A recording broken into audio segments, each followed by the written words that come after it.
دوستای قشنگم، بریم که با هم آموزش دورپیچ کلمپه کرمان رو ببینیم.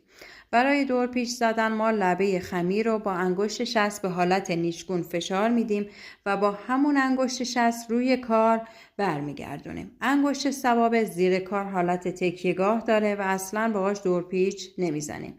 دست مقابل هم کلمپه رو داخلش چرخ میدیم تا یه دورپیچ تمیز و زیبا داشته باشیم.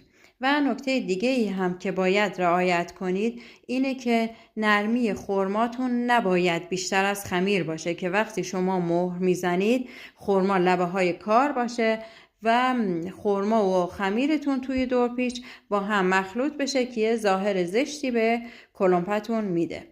برای تمرین دورپیچ هم شما میتونید یه تکه خمیر خالی یا خمیر بازی رو برای خودتون داشته باشین و چندین مرتبه تکرار رو تمرین کنید تا یه دورپیچ تمیز و زیبا داشته باشین.